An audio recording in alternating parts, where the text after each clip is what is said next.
ও মুসলমান, আল্লাহ পাক রব্বুল আলামিন আপনাকে আমাকে বানাইছেন অনেক মায়া কইরা বানাইছেন। কেন? জাহান্নাম দেওয়ার জন্য আল্লাহ তাআলা বানান নাই। আল্লাহ পাক রব্বুল আলামিন আপনাকে আমাকে বানাইছেন আল্লাহ পাক রব্বুল আলামিনের গোলামি করার জন্য। দুনিয়ার সমস্ত মাখলুকাতকে আল্লাহ পাক রব্বুল আলামিন আল্লাহ পাক রব্বুল আলামিন সৃষ্টি করছেন কেন? দুনিয়ার সমস্ত মাখলুকাতকে আল্লাহ তাআলা বানিয়েছেন মানুষের গোলামি করার জন্য, মানুষের খেদমত করার জন্য, মানুষের সেবা করার জন্য। কিন্তু এই মানুষকে আল্লাহ তাআলা কেন বানাইলেন? আল্লাহ পাক রব্বুল আলামিন বলেন, ওয়ামা খালাকাতুল জিন্না ওয়াল ইনসা ইল্লা লিয়াবুদুন। আমি আল্লাহ তাআলা মানুষকে বানাইলাম শুধুমাত্র কেবলমাত্র আমি আল্লাহ তাআলার গোলামি করার জন্য। আয়াতে কোরআনী ও হাদিসে নববীকে সামনে রেখে কয়েকটি কথা বলবো ইনশাআল্লাহ। এজন্য আলোচনা শুরু করার পূর্বেই আপনাদের কাছে দোয়া চাই, আল্লাহ পাক রব্বুল আলামিনের কাছে দোয়া চাই যে কথাগুলো আমার জন্য দরকার, আপনার জন্য দরকার, এই এলাকার সকল নারী এবং পুরুষের জন্য দরকার, এমন কিছু জরুরি উপকারী কথা আল্লাহ পাক রব্বুল আলামিন যেন আমার জবান থেকে বের করে দিন। সকলে বলি আমিন। মুহতারম হাজিরিন, আল্লাহ পাক রব্বুল আলামিন আপনাকে আমাকে অসংখ্য অগণিত নিয়ামত দান করছেন। এক কথায় বলতে গেলে আমরা দিন রাত 24 ঘন্টা আল্লাহ পাকের নিয়ামতের সাগরে হাবুডুবু খাইতেছি। একটা মুহূর্তের জন্য যদি আল্লাহ পাক তার পক্ষ থেকে দেওয়া নিয়ামত সমূহগুলোকে ছিনিয়ে নেন, যেই মুহূর্তটুকু আল্লাহ পাক তার পক্ষ থেকে দেওয়া নিয়ামত সমূহগুলোকে ছিনিয়ে নেবেন, ওই মুহূর্তের মধ্যে আমি আপনি সহ তাম পৃথিবী ধ্বংস হয়ে যাবে। আল্লাহ পাকের নিয়ামতের উপরে পুরো পৃথিবী টিকে আছে, আমি এবং আপনি টিকে আছি, আসমান টিকে আছে, জমিন টিকে আছে, পাহাড় পর্বত টিকে আছে, নদী নালা খাল বিল সমস্ত জগৎ আল্লাহ পাকের নিয়ামতের উপরে টিকে আছে। আমরা যেদিকে তাকাই সবকিছু আল্লাহ পাক রব্বুল আলামিনের পক্ষ থেকে দেওয়া নিয়ামত। আল্লাহ পাক রব্বুল আলামিন আপনাকে আমাকে যে সমস্ত নিয়ামতগুলো দান করছেন, সমস্ত নিয়ামতকে যদি একটা পাল্লার মধ্যে রাখা হয়, যা কিছু আল্লাহ তাআলা দান করছেন আসমান এবং জমিনের মাঝখানে আল্লাহ পাক রব্বুল আলামিন যা কিছু সৃষ্টি করছেন, সমস্ত কিছুকে যদি একটা পাল্লার মধ্যে রাখা হয়, শুধুমাত্র কেবলমাত্র একটা মাত্র নিয়ামত, যার নাম হলো ঈমান, ঈমানকে অপর পাল্লার মধ্যে রাখা হলে এই ঈমানের পাল্লাটা ওজনদার হয়ে যাবে। আল্লাহ পাক রব্বুল আলামিন আপনাকে আমাকে এই দামি একটা নিয়ামত দান করছেন, ঈমানের মহাদৌলত দান করছেন। এই মহাদৌলত আল্লাহ পাক রব্বুল আলামিন আপনাকে আমাকে দান কইরা কয়েকটি কথা বলছেন, কয়েকটি আদেশ করছেন। আল্লাহ পাক রব্বুল আলামিন কুরআনুল কারীমের মধ্যে আপনাকে আমাকে কয়েকভাবে ডাক দিয়েছেন। কোন জায়গায় আল্লাহ তাআলা ডাক দিয়েছেন ইয়া আইয়ুহান নাস, সকল মানুষদেরকে ডাক দিয়ে বলেছেন। আবার কোন সময় আল্লাহ পাক রব্বুল আলামিন আপনাকে আমাকে ইয়া আইয়ুহাল্লাযীনা আমানু বলে ডাক দিয়েছেন, ও ঈমানদারেরা। আল্লাহ পাক রব্বুল আলামিনের এই ডাকটা ইয়া আইয়ুহাল্লাযীনা আমানু, এই ডাকটা খুব মায়ের একটা ডাক। আল্লাহ পাক রব্বুল আলামিন আপনাকে আমাকে যে ডাক দেন ইয়া আইয়ুহাল্লাযীনা আমানু বলে, এই ডাকটা কিন্তু আল্লাহ তাআলা অনেক মায়াবী একটা ডাক। কেমন? আমরা যাদের সন্তানাদি আছে, আমরাও ডাক দেওয়ার ক্ষেত্রে, সন্তানদেরকে ডাক দেওয়ার ক্ষেত্রে এই সমস্ত পার্থক্যগুলো করি। যদি সন্তানকে ডাক দেওয়া হয়, সন্তানের নাম আব্দুল্লাহ, যদি আব্দুল্লাহ বলে ডাক দেওয়া হয়, হে আব্দুল্লাহ, তাহলে সন্তান এরকম ধারণা করে যে আমার বাবা হয়তোবা রাগান্বিত অবস্থায় আছে, আমাকে কোনো কারণে শাসন করবে, বা যে কোনো একটা ভয়ে ভয়ে থাকে। আর কোনো সময় আপনি আমি যখন সন্তানদেরকে ডাক দেই, বাবা আর সন্তানের যে সম্পর্ক, এই সম্পর্কটা ধরে যখন আমরা ডাক দেই আব্বু, তখন সন্তান বুঝে নেয় যে এখন বাবা অনেক খুশি অবস্থায় আছেন, আমাকে মার দিবে না, শাস্তি দিবে না। ঠিক আল্লাহ পাক রব্বুল আলামিন কুরআনুল কারীমের মধ্যে কোন জায়গায় বলেছেন ইয়া আইয়ুহান নাস, কোন জায়গায় বলেছেন ইয়া আইয়ুহাল্লাযীনা আমানু। আল্লাহ পাক রব্বুল আলামিন আপনাকে আমাকে অনেক মায়াবী করে ডাক দিয়েছেন ইয়া আইয়ুহাল্লাযীনা আমানু বলে। আল্লাহ পাক রব্বুল আলামিন কুরআনুল কারীমের মধ্যে বলেন ইয়া আইয়ুহাল্লাযীনা আমানুত্তাকুল্লাহ ইয়া আইয়ুহাল্লাযীনা আমানুত্তাকুল্লাহা হাক্কা তুকাতিহি ওয়ালা তামুতুন্না ইল্লা ওয়া আনতুম মুসলিমুন। মুসলমান ভাইরা রে আমার, আল্লাহ পাক রব্বুল আলামিন আপনাকে আমাকে মায়ের সুরে ডাক দিয়ে বলতেছেন ইয়া আইয়ুহাল্লাযীনা আমানু, ও ঈমানদারেরা, ইত্তাকুল্লাহ, আমি আল্লাহকে ভয় করো। আল্লাহ পাক রব্বুল আলামিন ঈমানদারদেরকে ডাক দিয়ে বলতেছেন ইয়া আইয়ুহাল্লাযীনা আমানু, ও ঈমানদারেরা, আমি আল্লাহকে ভয় করো। ভয় করবা তো কতটুকুন ভয় করবা? পরের শব্দের মধ্যে আল্লাহ তাআলা বলতেছেন হাক্কা তুকাতিহি, আমি আল্লাহ যতটুকুন ভয় করার হক রাখি, আমি আল্লাহ যতটুকুন ভয় করার হক রাখি ততটুকুন ভয় করো। আল্লাহ পাক রব্বুল আলামিনকে আমি আর আপনি কি আল্লাহ তাআলাকে ভয় করি কিনা? আগের জামানার মুসলমানদের আল্লাহ তাআলার প্রতি কেমন ভয় ছিল?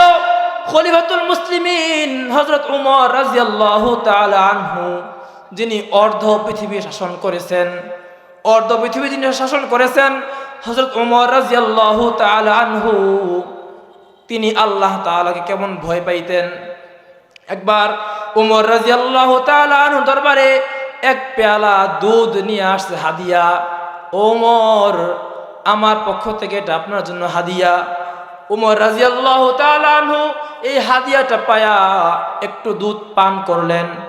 একটু দুধ পান করে উমর রাদিয়াল্লাহু তাআলা আনহু জিজ্ঞেস করতেছেন, ও ভাই, তুমি যে আমার কাছে আজকে এই হাদিয়াটুকু নিয়ে আসলা, এই দুধটা কি তোমার পালিত কোনো উটের নাকি না বকরির? লোকটা ডাক দিয়ে বলতেছেন, ও খলিফাতুল মুসলিমিন, আমার তো পালিত কোনো উটও নাই, বকরিও নাই। ও খলিফাতুল মুসলিমিন, এই দুধটা পান করাইলাম, আমি আপনাকে যে দুধটা হাদিয়া দিলাম, এই দুধটা তো আমার কোনো পালিত কোনো পশুর না, এই দুধটা হলো বাইতুল মাল থেকে গরিব মিসকিনদেরকে হাদিয়া দেওয়া হয়। ওই হাদিয়ার সিরিয়াল আজকে আমার কাছে আসছে বাইতুল মাল থেকে, রাষ্ট্রীয় সম্পদ থেকে গরিব মিসকিনদের জন্য যেই বরাদ্দ আছে, ওইটা আমার জন্য সদকা হলেও আপনার জন্য হাদিয়া, তাই আপনাকে আমি দিয়া দিলাম। ও উমর, এতে আপনার কোনো সমস্যা আছে নাকি? উমর রাদিয়াল্লাহু তাআলা আনহু ডাক দিয়ে বলতেছেন, আরে ভাই, তোমার জন্য সদকা, আমার জন্য তোমার পক্ষ থেকে হাদিয়া, তা ঠিক আছে, কিন্তু এই যে আমি যে তোমার দুধটা পান করলাম, আমি পান করলাম, আমি যদি এখন ইন্তেকাল করি, আল্লাহ পাক রব্বুল আলামিন যদি আমাকে এখন জিজ্ঞেস করে বসে, এরে উমর, তুমি তো খলিফাতুল মুসলিমিন ছিলা, অর্ধ জাহান শাসন করেছো তুমি উমর, তোমার পেটের মধ্যে দেখি বাইতুল মালের কিছু সম্পদ তোমার পেটের মধ্যে আছে, রাষ্ট্রীয় সম্পদ, জনগণের সম্পদ দেখি তোমার পেটের মধ্যে আছে। উমর রাদিয়াল্লাহু তাআলা আনহু বলেন, আল্লাহ পাক রব্বুল আলামিন যদি আমাকে প্রশ্নটা করে বসে, আমি উমরের তা ব্যাখ্যা করার মতন সাহস আমি উমরের নাই। উমর রাদিয়াল্লাহু তাআলা আনহু ডাক দিয়ে বলতেছেন, আরে উমরের ভাই, তুমি আমাকে দুধটা দিছ, তোমার দুধটা তোমার জন্য সদকা হলেও আমার জন্য যেহেতু হাদিয়া, আমি পান করলাম, কিন্তু আল্লাহ পাক যদি আমাকে প্রশ্ন করে বসে, আমার তো উত্তর দেওয়ার মতন কোনো কথা নাই। মুআত্তা মুহাম্মদ কিতাবের মধ্যে আসছে, উমর রাদিয়াল্লাহু তাআলা আনহু বেশি করে পানি পান করতেছেন, আঙ্গুলটা মুখের মধ্যে দিয়ে নাড়া দিতেছেন। মুখের মধ্যে আঙ্গুল নাড়া দেওয়ার সময় তার মুখ থেকে, তার পেট থেকে, তার মুখ দিয়ে বমির মাধ্যমে সমস্ত দুধগুলো বের হয়ে গেলেন। তখন উমর বললেন, আল্লাহ, তুমি আমাকে আমার উপর যে একটা ইহসান করেছ, আমি তোমার উপর শুকরিয়া আদায় করলাম, ওগো আল্লাহ তুমি আমাকে তোমার আদালত থেকে বাঁচায়া দিলা। ওমর রাদিয়াল্লাহু তাআলা আনহু বলেন, আমি এখন যদি মারা যাই তাহলে আমি সাহসের সাথে বলতে পারবো আমার পেটের মধ্যে রাষ্ট্রীয় কোনো সম্পদ আজ পর্যন্ত ঢুকে নাই। ও মুসলমান, এই যে ওমর রাদিয়াল্লাহু তাআলা এই ঘটনা থেকে আমরা কি বুঝলাম? রাষ্ট্রীয় সম্পদ, জনগণের সম্পদ আজকে কি হচ্ছে? ওমর রাদিয়াল্লাহু তাআলা আনহু তো খলিফা ছিলেন, শুধু একটা দেশের না, বাংলাদেশের মতো ছোট্ট একটা দেশের বাদশা ছিলেন না, তিনি অর্ধজাহান, পুরা পৃথিবীর অর্ধেকটা ভাগ করলে যা হয়, তিনি এতটুকু জায়গার খলিফা ছিলেন। তারপরও তিনি আল্লাহকে কতটুকুন ভয় পাইতেন। তিনি একটু দুধ তার পেটের মধ্যে ঢুকে গেছে, এটাকে তিনি নাড়ার মাধ্যমে ভূমি করে সব বের করে দিয়েছেন। আর আপনার আমার দেশের কি অবস্থা? আজকে আপনার আমার দেশের কি অবস্থা? আজকে তো দেখা যায় নমিনেশন নেওয়ার জন্য গুলাগুলি পর্যন্ত হয় না? গুলাগুলি পর্যন্ত হয় কেন? তারা রাষ্ট্রীয় সম্পদকে তারা জনগণের মধ্যে বিলি করার জন্য তারা নমিনেশন চায় না। তারা নমিনেশন চায় শুধুমাত্র নিজের পেটকে ভারী করার জন্য। কথা বলেন ঠিক কিনা? এই জন্য মুহতারাম হাজিরিন, আমরা যা করি, আমাদের দেশের অবস্থা এখন কোন দিকে যাচ্ছে এটা আমরা এখন পর্যন্ত বুঝতে পারতেছি না। এই জন্য মুসলমান, আল্লাহ পাক রব্বুল আলামিন কোরআনুল কারীমের মধ্যে বলতেছেন, ইয়া আইয়ুহাল্লাযীনা আমানুত্তাকুল্লাহ। আল্লাহ তাআলা মুমিনদেরকে ডাক দিয়ে বলতেছেন, ইয়া আইয়ুহাল্লাযীনা আমানু, ও ঈমানদারেরা, ইত্তাকুল্লাহ, আমি আল্লাহকে ভয় করো। ভয় করবা তো কতটুকুন ভয় করবা? হাক্কা তুকাতিহি, আমি আল্লাহ যতটুকুন ভয় করার হক রাখি ততটুকুন ভয় করো। আমি আল্লাহ ছাড়া কারো সামনে মাথা নত করবা না। আমি আল্লাহ তোমারে কত সুন্দর করে বানাইলাম, তোমার নেতা তোমাকে হাত দেয় নাই, তোমার বাবা মা তোমাকে হাত পা কিচ্ছু দেয় নাই। আমি আল্লাহ তোমাকে মায়া করে, মুহাব্বত করে, মায়া করে তোরে বানাইলাম। আমি আসমানকে বানাইলাম কুন ফায়াকুনের মাধ্যমে। আমি আসমানকে বানাইলাম কুন ফায়াকুনের মাধ্যমে। জমিনকে আমি আল্লাহ তাআলা বানাইলাম কুন ফায়াকুনের মাধ্যমে। গাছপালাকে বানাইলাম কুন ফায়াকুনের মাধ্যমে। নদী নালা খাল বিল সমস্ত জগৎকে আমি আল্লাহ তাআলা সৃষ্টি করছি কুন ফায়াকুনের মাধ্যমে। 6 দিনে ফি সিত্তাতি আইয়াম, 6 দিনে আমি সৃষ্টি করছি। 6 দিনে আমি পুরা দুনিয়াকে সৃষ্টি করছি কুন ফায়াকুনের মাধ্যমে। আমি আল্লাহ তুই বান্দাকে সৃষ্টি করার জন্য কুন ফায়াকুন ব্যবহার করি নাই। আমি আল্লাহ তোমার বাবার মেরুদণ্ড থেকে 1 ফোঁটা তুচ্ছ না পাক পানি মায়ের রেহেমের মধ্যে দিয়া তার থেকে আমি তোমাকে সৃষ্টি করেছি একদিনে না। প্রথম 40 দিন বীর্য আকারে, তারপরে 40 দিন জমাট রক্ত আকারে, তারপরে 40 দিন একটা মাংস আকারে। ধীরে ধীরে ধীরে ধীরে আল্লাহ পাক রব্বুল আলামিন ফেরেশতাদের মাধ্যমে আপনার আমার হাত পা বডি অঙ্গ প্রত্যঙ্গগুলো বানাইছেন। কিন্তু ফেরেশতাদেরকে বানানোর সময় আদেশ করে দিয়েছেন, হে ফেরেশতারা রে, আমার বান্দাদেরকে তুমি বানাইবা।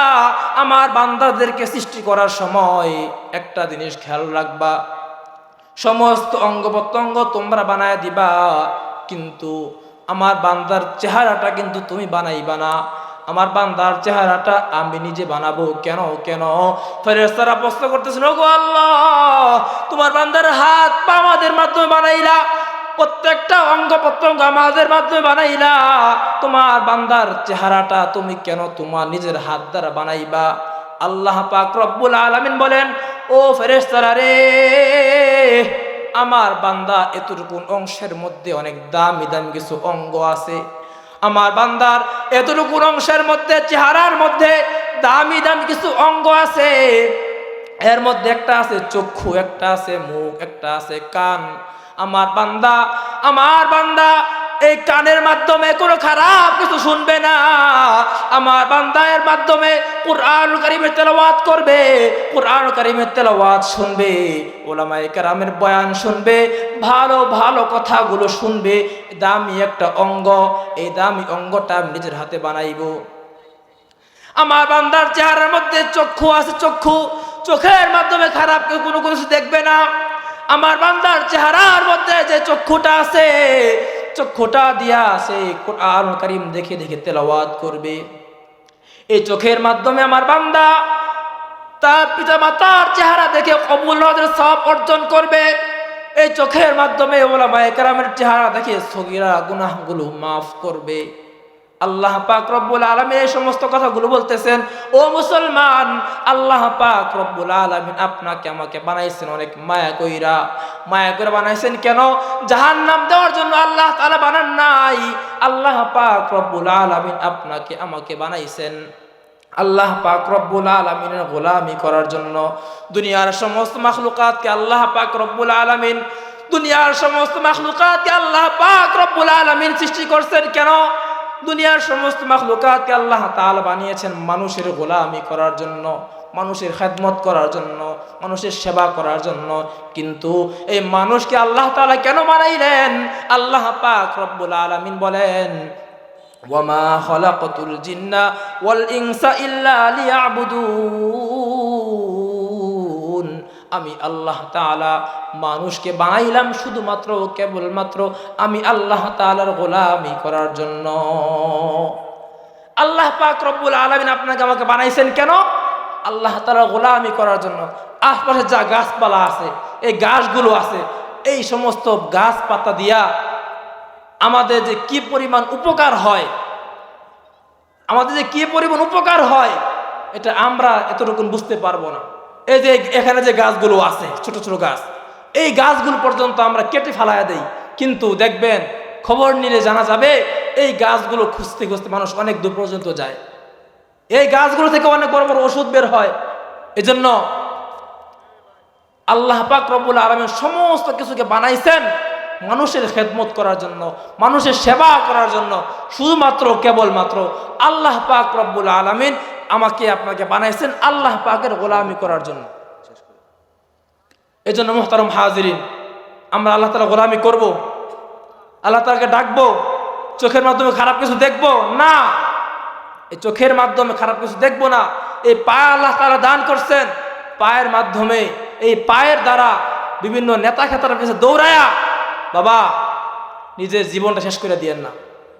রাসূল আরবি সাল্লাল্লাহু আলাইহি সাল্লাম হাদিসের মধ্যে বলছেন, কিয়ামতের দিন 4টি জিনিসের প্রশ্নের উত্তর দেওয়া ছাড়া, 4টি প্রশ্নের উত্তর দেওয়া ছাড়া এক পা এদিক সেদিক করা যাবে না। তার মধ্যে 1 নম্বর প্রশ্ন করবেন, আন উমরিহি ফিমা আফনা। আন উমরিহি ফিমা আফনা, তুমি হায়াত, তোমাকে একটা জীবন দান করছিলাম, এই হায়াতের জিন্দেগি তুমি কোন কাজে ব্যয় করলা? কোন কাজে ব্যয় করলা? দুনিয়াতে বাঁচার জন্য অনেক কিছু লাগে, অনেক কিছু লাগে। দুনিয়াতে বাঁচতে হলে অনেক কিছু করতেও হয়, কিন্তু করব কার কাজগুলো, কোন কাজগুলো করব, যে কাজগুলো করলে আল্লাহ তাআলা রাজি খুশি হয়ে যান এবং রাসূল আরবি সাল্লাল্লাহু আলাইহি সাল্লামের তরিকা অনুযায়ী হয়। এজন্য মুহতারাম হাজিরিন, এই সংক্ষিপ্ত সময়ের মধ্যে যে কথাগুলো বললাম, আল্লাহ পাক রব্বুল আলামিন আমাদের সকলকে বোঝার এবং আমল করার তৌফিক দান করুন। আমিন। ওয়া আখিরু দাওয়ানা আলহামদুলিল্লাহি রাব্বিল আলামিন। আসসালামু আলাইকুম ওয়া রাহমাতুল্লাহ।